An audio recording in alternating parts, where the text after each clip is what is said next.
अस्सलाम वालेकुम व्यूवर्स, कैसे हो सब। तो आज की अपनी इस वीडियो के अंदर हम लोग डिस्कस करेंगे CS201 lecture number 14। Lecture number 14 में हमारे पास जो कंटेंट्स है वो आपके सामने लिखे हुए हैं।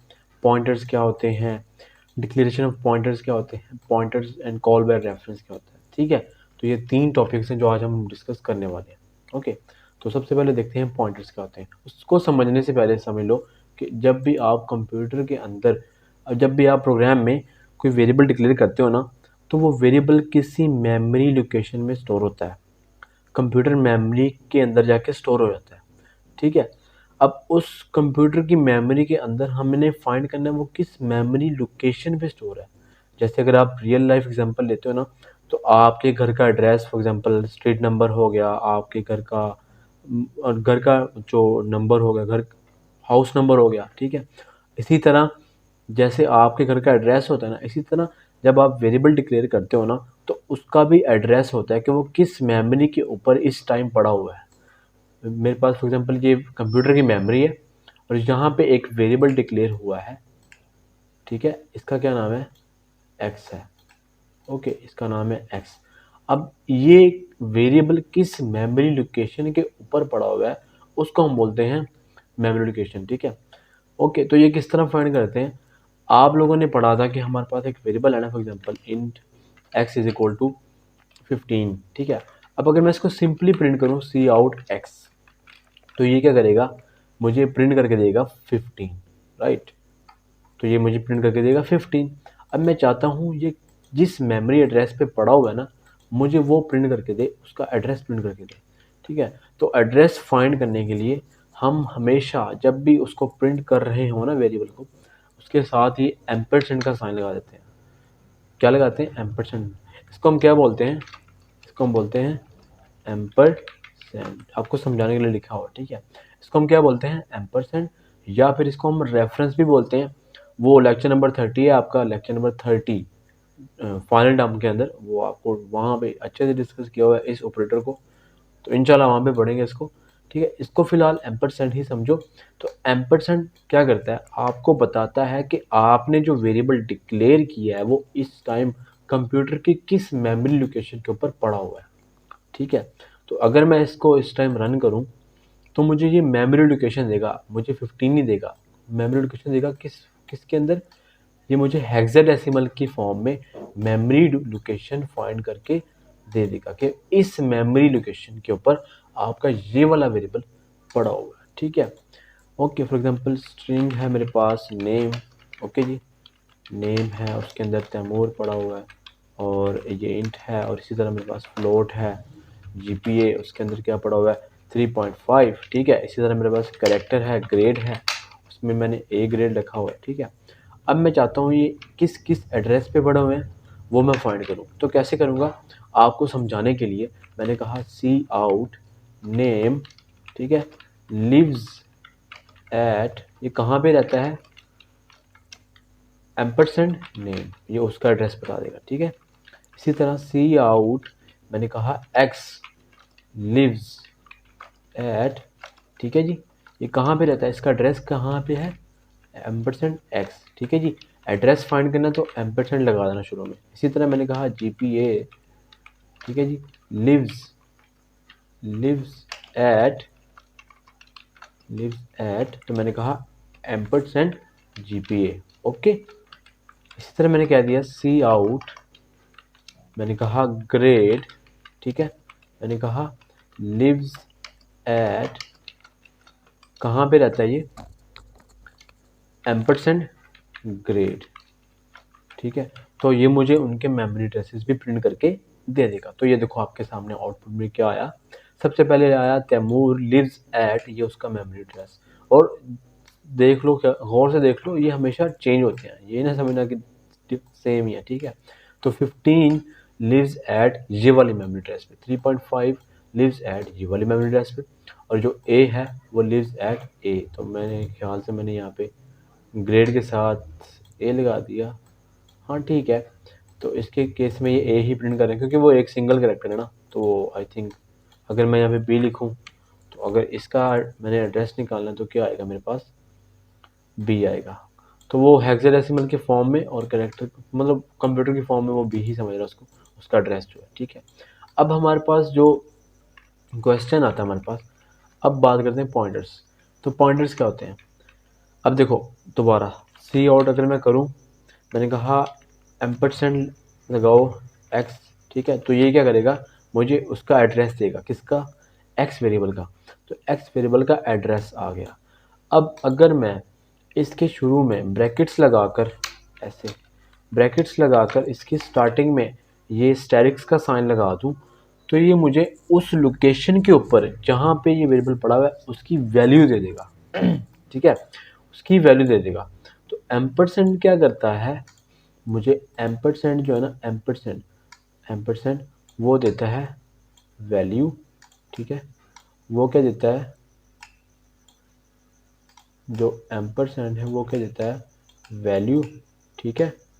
और जो हमारे पास स्टेरिक्स होता है वो क्या देता है, उस एड्रेस पे पड़े हुए, सॉरी ये क्या देता है, मैंने गलत बता दिया, एम्परसेंड क्या देता है, उस वेरिएबल का एड्रेस, ठीक है जी, कि किस मेमोरी लोकेशन के ऊपर पड़ा हुआ है। और ये स्टेरिक्स का साइन क्या देता है आपको, ये आपको देता है उस एड्रेस के ऊपर पड़ी हुई वैल्यू, ठीक है, उस मेमोरी एड्रेस के ऊपर पड़ी हुई वैल्यू, मतलब उस जिस वेरिएबल को की वैल्यू आप एड्रेस फाइंड करने की कोशिश कर रहे हो ना, उसके ऊपर पड़ी हुई वैल्यू ये आपको दे देता है। तो इस चीज़ को क्या बोलते हैं, डी रेफरेंस, क्या बोलते हैं, डी रेफरेंस। तो यहाँ पे लिख देता हूँ मैं इसको मैंने क्या किया, डी रेफरेंस। डी रेफरेंस कैसे होता है, आप ये स्टेरिक्स का साइन लगाते हो। तो स्टेरिक्स का साइन कब लगाना है, जब आप मेमोरी एड्रेस के ऊपर पड़ी हुई वैल्यू को एक्सेस करना चाहते हो तो आप स्टेरिक्स का साइन लगा देते हो, ठीक है जी, ओके।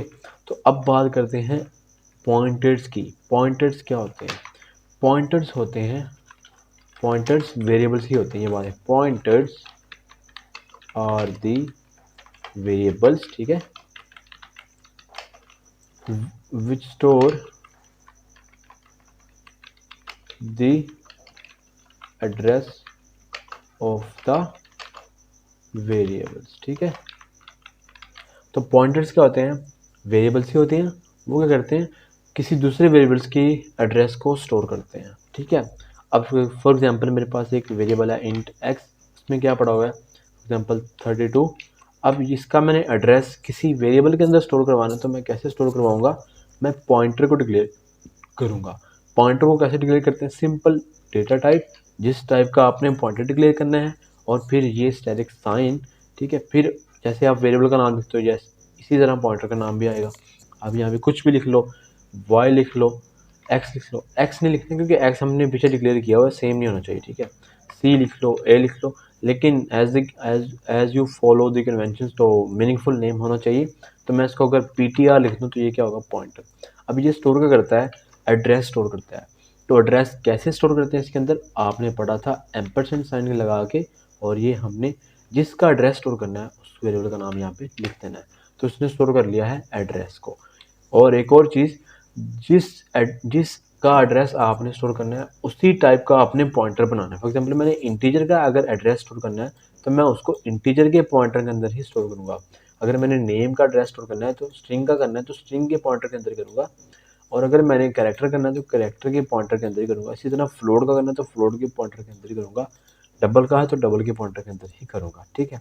तो इस केस में अगर मैं इसको प्रिंट करूँ सी आउट PTR, ठीक है, इसको रन करूँ तो मेरे पास ये क्या देगा, मुझे एड्रेस देगा, ठीक है। क्या देगा, एड्रेस देगा।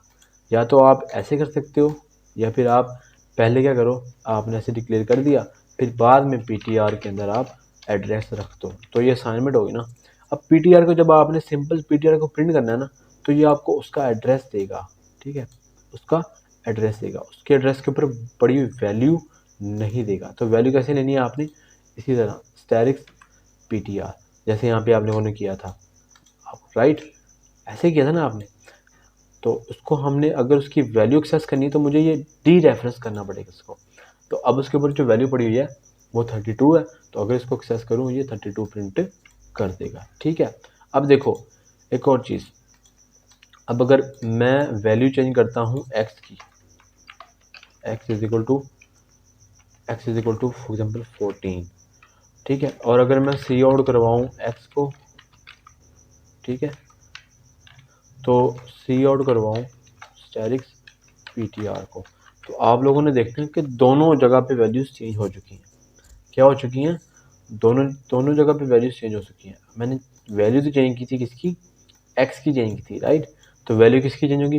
पीटीआर पॉइंटर की भी चेंज होगी, जो उसके ऊपर। अब मस यहाँ पे बात पता क्या है, आपने जब आपने पॉइंटर डिक्लेयर किया, उसका आपने एड्रेस एक्सेस किया, ठीक है। आपके पास फॉर एग्जांपल एक वेरिएबल है, ये है एक्स के नाम से वेरिएबल, और ये आपने पॉइंटर बनाया। जब आपने पॉइंटर के अंदर इस वेरिएबल का एड्रेस रख दिया, ठीक है, तो अब ये हुआ क्या, ये दोनों एक ही मेमोरी एड्रेस को पॉइंट आउट कर रहे हैं। फॉर एग्जांपल एक्स जिस मेमोरी के ऊपर पड़ा हुआ था ना, ये पॉइंटर भी अब उसी मेमोरी के ऊपर जाके स्टोर हो गया। तो इसका मतलब ये होगा कि अगर आप एक्स की वैल्यू चेंज करते हो तो पॉइंटर की वैल्यू भी चेंज होगी, क्योंकि ये उसी वेरिएबल की मेमोरी को पॉइंट आउट कर रहा है, ठीक है जी। ओके, फॉर एग्जांपल यहाँ पे देखो, जैसे मैंने आपको करके दिखा दिया है, तो ये उसको डी रेफरेंस करके मैंने वैल्यूज की एक्सेस करने की कोशिश की है। तो मैंने वेरिएबल की वैल्यू चेंज की है एक्स की, और जब मैंने पीटीआर पॉइंटर की वैल्यू एक्सेस की तो उसकी वैल्यू भी चेंज हो चुकी थी, ठीक है। इसी तरह अगर मैं वैल्यू चेंज करूँ पीटीआर की, अब वैल्यू कैसे एक्सेस करते हैं आपको पता है, आप इसके एड्रेस को चेंज नहीं कर सकते, ये एरर है, ठीक है। आप इसके एड्रेस को चेंज करना चाह रहे हो, हमने कहा एड्रेस को नहीं चेंज करना, उसके ऊपर जो वैल्यू पड़ी है ना उसको हमने चेंज करना है। तो ये इस तरह हो जाता है, ओके ओके, तो इस तरह चेंज होती है। अगर मैं अब सी आउट करूँ एक्स को, ठीक है, तो अब एक्स की वैल्यू चेंज हो चुकी है, क्योंकि एक्स की वैल्यू भी पीटीआर पॉइंटर के थ्रू एक ही मेमोरी एड्रेस को पॉइंट आउट कर रही है, ठीक है। तो मतलब क्या होता है कि जब हम पॉइंटर्स बनाते हैं ना, तो उसका मतलब ये होता है कि जब आप पॉइंटर्स के अंदर कोई एड्रेस रख देते हो ना, तो वो दोनों, जिसका आपने एड्रेस रखा है और जो पॉइंटर आपने डिक्लेयर किया है, एक ही मेमोरी लोकेशन को पॉइंट आउट कर रहे होते हैं। इसी तरह आप एड्रेस बना सकते हो, आप पॉइंटर बना सकते हो फ्लोट का। फ्लोट मेरे पास एक वाई है 3.5, और मैंने कहा फ्लोट का एफ पी टी आर बना दो, ठीक है, और उसमें मैंने रख दिया %y, ठीक है। तो फ्लोट है, तो फ्लोट का ही आपने पॉइंटर बनाना है। ये लगाना भूल गया था मैं, स्टैटिक पीटीआर, ठीक है। तो अब ये चल जाना है, ओके। तो फ्लोट है तो फ्लोट टाइप का पॉइंटर बनाओ, डबल है तो डबल, स्ट्रिंग है तो स्ट्रिंग टाइप का पॉइंटर बना सकते हो, ओके जी, ठीक है। तो ये था आपका पॉइंटर्स का टॉपिक। उसके बाद हमारे पास क्या है कि डिक्लेरेशन ऑफ पॉइंटर्स मैंने बता दिया आपको, पॉइंटर्स का बता दिया। अब pointers and call by reference बताता हूँ आपको, सिंपल, बहुत ईजी है। जब आप फंक्शन को डिक्लेयर कर रहे थे, right, point void for example आपने एक फंक्शन चेंज के नाम से बनाया है, इसमें दो वेरिएबल्स है, इंट एक्स है, इंट वाई है, जैसे आपको समझा रहा हूँ। चलो एक्स को ही ले लेता हूँ, ठीक है। अब मैंने एक्स की वैल्यू चेंज की है यहाँ पे 12, ठीक है, और मैंने एक यहाँ पे एक्स की वैल्यू दी है फॉर एग्जांपल 11, ओके, और मैंने कहा चेंज कर दो इसको, जो वेरिएबल मेरे पास एक्स है। बाद में प्रिंट किया एक्स को, किया मैंने, ठीक है, शुरू में पहले प्रिंट किया एक्स को, तो क्या आएगा, पहले मेरे पास 11 आएगा और दूसरे टाइम मेरे पास क्या आना चाहिए, 12 आना चाहिए, लेकिन दोनों टाइम 11 आ रहा है। तो ये कॉल बाय वैल्यू है ना। अब मैं जब तो चेंज हो तो मैं आपको पता है हम % लगा देते हैं, तो उससे क्या होगा, ये चेंज कर देगा, क्योंकि ये कॉल बाय रेफरेंस है। अब इसका ओरिजिनल एड्रेस क्या है, ये कॉपी नहीं की इसकी, राइट, तो ये इसको चेंज कर देगा, ठीक है। लेकिन ये चीज़ आप पॉइंटर्स के थ्रू भी कर सकते हो। कैसे, आपने यहाँ पे भेजने हैं पॉइंटर, ठीक है, तो पॉइंटर भेजना है, तो जो जब आपने फंक्शन को कॉल करना है ना, तो उस टाइम पे आपने जो वेरिएबल उसके अंदर पास करना है ना, जो वेरिएबल, वहाँ पे आपने उसका एड्रेस भेजना है। अगर आप सिंपल भेजते हो तो ये दो जगह पे एरर है। पहले तो यहाँ पे एरर है, यहाँ पे क्यों एरर है, तो हम उसका एड्रेस नहीं चेंज कर रहे, हम उसके एड्रेस के ऊपर पड़ी हुई वैल्यू को चेंज कर रहे हैं, ठीक है। इस तरह करना है आपने चेंज, ओके। और दूसरे नंबर पे ये एरर है आपके पास कि आपने यहाँ पे हमेशा उसका एड्रेस भेजना है। पॉइंटर जब आप डिक्लेयर करते हो तो उसका हमेशा उसने एड्रेस भेजना है, जब आप फंक्शन के अंदर उसको यूज़ करते हो, ठीक है, तो हमेशा उसका एड्रेस भेजना है पॉइंटर का, जब आपने उसको कॉल करना है। सिंपल वेरिएबल नहीं भेजना, क्योंकि यहाँ पे हमारे पास पॉइंटर है, तो हम पॉइंटर में क्या स्टोर करते हैं, एड्रेस स्टोर करते हैं, ठीक है। तो ये क्या होगा, अब कॉल बाय रेफरेंस होगा। अब ये हम यहाँ पे जो अगर डायरेक्टली ऐसे लिखते हैं ना, आपको पता ही है, तो ये समझेगा कि कंपाइलर हमारा समझेगा कि हम उसका ना एड्रेस चेंज करने की कोशिश कर रहे हैं, ठीक है। तो कंपाइलर कंफ्यूज हो जाएगा, आपको एरर दे देगा। तो हम उसको बता रहे हैं कि हम उस वेरिएबल के मेमोरी लोकेशन के ऊपर पड़ी हुई वैल्यू को लेके चेंज करना चाह रहे हैं, ना कि एड्रेस को चेंज करना चाह रहे हैं। तो इस केस में अगर रन करूं तो आपके पास पहले 11 आएगा, बाद में क्या आएगा, 12 आएगा, क्योंकि वैल्यू अब चेंज हो चुकी है। तो इसको भी हम बोलते हैं call by reference in case of pointers, ठीक है। तो यहाँ पे आपको उसने करके बता दिया, ठीक है। तो चलो अब हैंडआउट्स को देखते हैं। हैंडआउट्स में आपको सबसे पहले सर ने बताया कि एड्रेस क्या होता है, ठीक है। उसके बाद जैसे मैंने आपको बताया, अब पॉइंटर्स की डिक्लेरेशन बताइए आपको, देखो डेटा टाइप, स्टैटिक्स और पॉइंटर का नाम। उसके अलावा आपको बताऊं कि आप पॉइंटर्स, अगर आप एक से ज़्यादा पॉइंटर्स को डिक्लेयर कर रहे हो ना, तो आप ऐसे कर सकते हो, इंट स्टैटिक्स ptr1 कह लो, ptr2 कह लो, ptr3 कह लो, ठीक है जी। तो पॉइंटर आपने अगर मल्टीपल पॉइंटर डिक्लेयर करने तो ऐसे करने, लेकिन ये पॉइंटर डिक्लेयर होगा, ये वेरिएबल डिक्लेयर होगा, ये इंट टाइप के वेरिएबल डिक्लेयर होगा, और जो फर्स्ट वाला है वो पॉइंटर डिक्लेयर होगा। अब मैं चाहता हूँ ये सारे के सारे पॉइंटर एज पॉइंटर ही डिक्लेयर हो, तो वो कैसे होंगे, स्टैटिक्स, साथ साथ स्टैटिक्स मस्ट है, ठीक है। कि आप अगर आप एक ही लाइन में मल्टीपल पॉइंटर्स डिक्लेयर करना चाहते हो तो आप इस तरह कर सकते हो, लेकिन उस केस में आपको स्टैटिक्स लाजमी लगाना है। अगर मैं इसको ऐसे करूँ, सिंपल जी कर दूं, तो ये एक वेरिएबल है, और किस टाइप का वेरिएबल है, इंट टाइप का वेरिएबल है, ठीक है। और ये सारे के सारे पॉइंटर्स हैं, कैसे, क्योंकि मैंने इसके शुरू में ये स्टैटिक्स का साइन लगा दिया था, और ये सारे किस टाइप के पॉइंटर्स हैं, इंट टाइप के पॉइंटर्स हैं। इसमें आप कोई भी एड्रेस स्टोर नहीं कर सकते। फॉर एग्जाम्पल मेरे पास अगर मैं जी के अंदर स्टोर करूँ %x को, तो ये एक एड्रेस स्टोर नहीं करेगा, क्योंकि ये एक सिंपल वेरिएबल है, ओके। अब अगर मैं प्रिंट कर यहाँ पे ptr1 में स्टोर करूँ या 2 में स्टोर करूँ, तो वो चल जाना, क्योंकि वो एक पॉइंटर है, ओके, ठीक है जी। तो ये इस तरह चीज़ें आप कर सकते हो, ओके। उसके बाद सर ने आपको क्या बताया, ये देखो, फिर आपको सर ने वेरिएबल एरे भी डिक्लेयर करके दिखा दे कि आप एरे भी डिक्लेयर कर सकते हो, कि ज़रूरी नहीं कि आप पॉइंटर से डिक्लेयर करो, मिक्स डिक्लेरेशन भी हो जाती है। और ये देखो सर ने हमेशा, सर ने मतलब हर एक के साथ ये लगाया हुआ, ठीक है जी। अब देखो सर ने सबसे पहले क्या किया, पॉइंटर डिक्लेयर किया, फिर वेरिएबल एक्स, फिर उसमें 10 वैल्यू रखा, फिर असाइन कर दिया उसको उसका एड्रेस, ठीक है। अब तो देखो हुआ क्या, अब ये पीटीआर है, जिसको ये पहले एक्स मेमोरी लोकेशन को जो एक्स पॉइंट आउट कर रहा था, पीटीआर भी इसको ही पॉइंट आउट कर रहा है, ठीक है, ओके।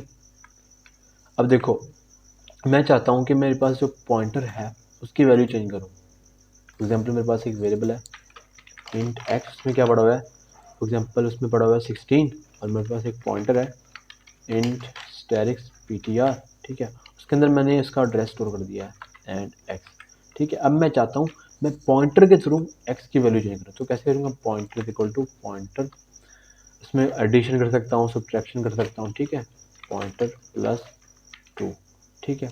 अगर मैं प्रिंट करूँ सी आउट किसको, एक्स को, तो एक्स की वैल्यू चेंज हो चुकी है, पहले 16 थी, अब क्या आएगा, 18 आएगा, क्योंकि एक्स और पॉइंटर एक ही मेमोरी को पॉइंट आउट करते हैं, तो सिंपल ये आ जाएगा, ठीक है। इसी तरह अगर मैं करूँ यहाँ पे x is equal to x-2 C out, अगर मैं पॉइंटर के थ्रू वैल्यू प्रिंट करूँ, तो इस केस में मुझे क्या दे देगा, 16 देगा, क्योंकि मैंने यहाँ पे -2 कर दिया, पहले 18 था, अब मैंने -2 कर दिया, तो वो क्या हो गया, 16 हो गया। तो इस तरह आप चीज़ें कर सकते हो, मल्टीप्लिकेशन कर सकते हो, सब्ट्रैक्शन कर सकते हो, ठीक है, और थ्रू पॉइंटर्स भी और थ्रू वेरिएबल्स भी, ठीक है, क्योंकि दोनों एक ही मेमोरी एड्रेस को पॉइंट आउट कर रहे हैं, ठीक है जी, ओके। उसके बाद क्या कहता है, अब pointer can be initialized by assigning either value 0 और वर्ड नल। अब नल की बारी है। अब नल पॉइंटर क्या होता है, अब फॉर एग्जांपल आपके पास एक पॉइंटर है ना, स्टैटिक्स ptr। अब C++ का रूल कहता है कि आपने अगर कोई पॉइंटर डिक्लेयर किया है ना, उसमें आपने कोई भी एड्रेस स्टोर नहीं किया किसी भी वेरिएबल का, तो आप उसको डिक्लेयर करके मत छोड़ो ऐसे, ये गुड प्रैक्टिस नहीं है। हमेशा या तो उसको आप इनिशियलाइज कर दो 0 के साथ, this is the good practice, या फिर एक कीवर्ड होता है नल की C++ के अंदर, कैपिटल के अंदर NULL, सारे इसके वर्ड्स कैपिटल होते हैं, या फिर इसको साथ इनिशियलाइज कर दो, ठीक है। तो कभी भी जब आपने पॉइंटर डिक्लेयर किया ना, आप बाद में जाके उसको कोई एड्रेस स्टोर कर रहे हो उसके अंदर, तो हमेशा उसको नल के साथ या ज़ीरो के साथ इनिशियलाइज कर दो। This is the good practice, ठीक है। और अगर जब आपने उसकी एक्सेस करना हो ना उसको बाद में, तो आप ये कंडीशन लगाओ, if asterisk ptr is not equal to null, ठीक है। If ptr is not equal to null, then जो भी आप करना चाह रहे हो करो, देन आप सी आउट करो स्टैरिक्स ptr, ठीक है जी। अब ये कुछ भी प्रिंट नहीं करेगा क्योंकि ये नल के इक्वल पड़ा हुआ है, ठीक है। तो ये चीज़ आप कर सकते हो बाद में जाके, ये आपको जस्ट वैसे बताया, ये हमेशा आपने करना है। जब आप कब करना है, जब आप पॉइंटर के अंदर कोई वैल्यू स्टोर नहीं कर रहे और आप उसमें मतलब कोई भी एड्रेस स्टोर नहीं करना चाह रहे, आप उसको हमेशा इनिशियलाइज करते हो नल के साथ। और बाद में जब आप उसके अंदर कोई चेंजिंग करना चाहते हो, यूज़ करना चाहते हो, कहीं पे भी यूज़ करना चाहते हो, तो ये चीज़ आपने यूज़ करनी है, इफ़ कंडीशन यूज़ करनी है। इसके बाद आप जो भी करो, सी आउट करो या जो भी करो, आपने ये वाली चीज़ बाद में यूज़ करनी ही करनी है कि अगर मेरा पीटीआर मतलब नल नहीं है, उसके अंदर अब कोई एड्रेस पड़ा हुआ है ना, नल का मतलब है कुछ भी नहीं, कि मेरे पास अभी के लिए पॉइंटर के अंदर कुछ भी नहीं पड़ा हुआ, तो इसलिए मैं उसको नल दे रहा हूँ। अब मैं बाद में चेक कर रहा हूँ, जब मैंने फॉर एग्जांपल अब यहाँ पे मैंने क्या कर दिया, पीटीआर बाद में जाके ना मैंने एक एक्स लिया, उसमें मैंने रख दिया 12 और मैंने कह दिया अब मेरे पास जो पीटीआर है ना उसके अंदर मैं इसका एड्रेस स्टोर करना चाह रहा हूँ, ठीक है। तो उस केस में अब अगर मैं इसको डायरेक्टली यहाँ पे प्रिंट करवाता हूँ तो क्या होगा, सी आउट स्टैरिक्स पीटीआर, तो अगर मैं डायरेक्टली प्रिंट करवाता हूँ तो क्या होगा, क्या ये प्रिंट कर देगा 12? हाँ कर देगा। लेकिन एज अ बेस्ट प्रैक्टिस आपने हमेशा इफ़ चेक कर लेना, अगर PTR is not equal to null, अगर मेरा पीटीआर मतलब उस वो नल नहीं है, उसमें कोई एड्रेस पड़ा हुआ है, तो उसको डी रेफरेंस करो या प्रिंट करो या जो भी करो, अदरवाइज कुछ भी ना करो, ठीक है। इस केस में भी इसने 12 ही प्रिंट कर देना। अब फॉर एग्जांपल अगर मैं यहाँ पे ये ना लिखता हूँ और डायरेक्टली इसको प्रिंट करता, तो इस केस में अजीब ही बिहेवियर होना था इसका, ठीक है। इसमें कुछ प्रिंट नहीं करना था, लेकिन ये देखो आपकी एग्जीक्यूशन जो है ना वो स्टॉप हो जानी थी, ठीक है। तो हमेशा जब भी आपने इस तरह के पॉइंटर बनाना है तो ये कंडीशन लाजमी लगानी है, पीटीआर या जो भी पॉइंटर का नाम is not equal to null. किस केस में, जब आप उसको नल के साथ इनिशियलाइज कर चुके हो, ठीक है, उस केस में आपने ये कंडीशन लगानी है। अब इसको रन करूँ, ये प्रिंट तो कुछ नहीं करेगा क्योंकि इसके अंदर कुछ पड़ा ही नहीं हुआ, सिंपल इसको रन कर देगा, सही चल जाएगा, हमारा कंपाइलर इसको सही चला देगा, कोई मसला नहीं करेगा, ठीक है, कोई एरर नहीं देगा, हमारा कंपाइलर प्रोग्राम तो ठीक चला देगा, ठीक है। तो ये हमेशा आपने कन्वेंशन को फॉलो करना है, ओके। किस केस में, जब इसको हम नल के साथ इनिशियलाइज कर देंगे, ओके। तो नल के साथ कर सकते हैं या ज़ीरो के साथ कर सकते हैं। इसके अलावा आप ये ना समझना कि हम अगर ज़ीरो के साथ कर सकते हैं तो इसको किसी भी इंटीजर के साथ कर सकते हैं, तो वो पॉसिबल नहीं है। हमेशा या तो ज़ीरो के साथ करो या नल के साथ करो। और जो हम पॉइंटर डिक्लेयर करके छोड़ दें, नल के साथ इनिशियलाइज कर दें, उसको हम बोलते हैं वॉइड पॉइंटर। क्या बोलते हैं, वॉइड पॉइंटर, ओके जी, ठीक है। तो ये सारी चीज़ें आपको सर ने यहाँ पे बताई हुई हैं, ओके। तो इसको पढ़ लेना आप, ओके। उसके बाद सर ने कहा है स्टैटिक्स पीटीआर या स्टैटिक्स नम। उसके बाद हम इसके अंदर इनपुट भी ले सकते हैं। कैसे ले सकते हैं, चलो देखते हैं। हमेशा आपने इनपुट तब लेनी है जब इसके अंदर कोई वेरिएबल का एड्रेस पड़ा हुआ है, फॉर एग्जांपल एक्स है ना, और मैंने यहाँ पे इन स्टैटिक्स पीटीआर लिया हुआ है, उसके अंदर मैंने $x लगा दिया। अब मैंने इनपुट लेनी है किसके अंदर, पीटीआर के अंदर। तो ये ऐसा नहीं करना, ये एरर है। आपने कहना है कि उस मेमोरी एड्रेस के ऊपर जो वैल्यू है ना, उसके ऊपर मैंने वैल्यू देनी है, मैंने कोई एड्रेस नहीं चेंज करना इसका। तो इस केस में इस तरह ये इनपुट लेगा आपसे, ठीक है, इस तरह इनपुट लेगा।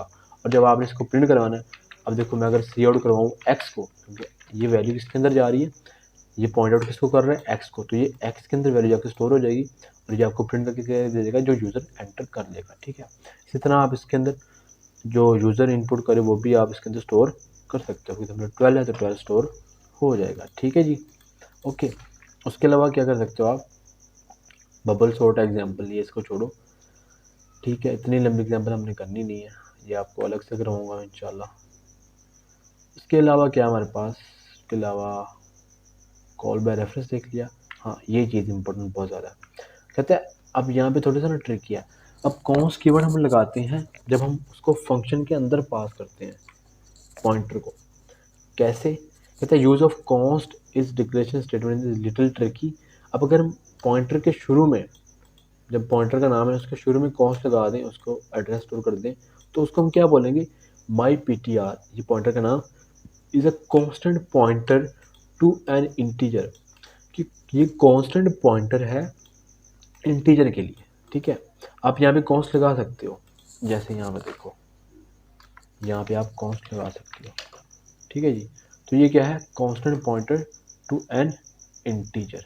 ओके जी, इसको हम क्या बोलेंगे, constant pointer to to an integer. अब ये आपने इधर लगाना भाई। Okay, constant pointer to an integer, इसका क्या मतलब है, अगर मेरे पास एक और वेरिएबल है y, तो अगर मैं y को y का एड्रेस चेंज करूँ, %y इसमें रखूँ, तो ये जो है ना, ये इसको करने नहीं देगा। ठीक है, अगर ये पॉइंटर यहाँ पे होता, अब करता, तो अब इसने करने दे देना था। गौर से समझना बात को, कांस्टेंट क्या करता है, आपको पता है कि वो वैल्यू को चेंज करने नहीं देता। मैं चाहता हूँ कि मैंने जो एड्रेस स्टोर कर लिया हुआ है, मैं पॉइंटर को चाहता हूँ कि वो एड्रेस इसको चेंज ना करने दे, इसमें कोई और एड्रेस स्टोर ना कर देने दे किसी और वेरिएबल का। तो अगर मैं इंट के फ़ौरन बाद कौन से पहले स्टेरिक्स लगा दूँ और उसको बना दूँ ये कांस्टेंट पॉइंटर बना दूँ, तो ये किसी और वेरिएबल का एड्रेस स्टोर नहीं करने देगा। ठीक है, एरर दे देगा। ओके, ठीक है, तो ये कहेगा कि सिर्फ और सिर्फ आप एक्स का ही एड्रेस स्टोर कर सकते हो, किसी और मतलब वेरिएबल का एड्रेस स्टोर नहीं कर सकते। एक तो ये चीज़ होती है। दूसरा क्या होता है हमारे पास, दूसरा हम चाहते हैं कि हम एड्रेस तो चलो यार चेंज करने दें, लेकिन उस एड्रेस पे पड़ी हुई वैल्यू को हम चेंज ना करने दें। फॉर एग्जांपल यहाँ पे देखो, अगर मैं इस केस में एड्रेस चेंज करता हूँ ना, एड्रेस चेंज करता हूँ P T R is equal to %y, तो ये चल जाएगा क्योंकि मैं इसका एड्रेस चेंज कर रहा हूँ। ठीक है, लेकिन मैं उस एड्रेस पे पड़ी हुई वैल्यू को चेंज करना चाहता हूँ ना, तो ये नहीं होगा। क्यों? क्योंकि अब ये constant integer pointer, constant integer है। ठीक है, ये क्या है, कांस्टेंट इंटीजर, अब ये इसको करने नहीं देगा। ठीक है, ओके। उस केस में क्या था, उस केस में ये चीज़ हो रही थी, ये देखो, उस केस में ये इसको करने दे रहा था, एड्रेस के ऊपर पड़ी हुई वैल्यू को चेंज करने दे रहा था, लेकिन उसका एड्रेस नहीं चेंज करने दे रहा था।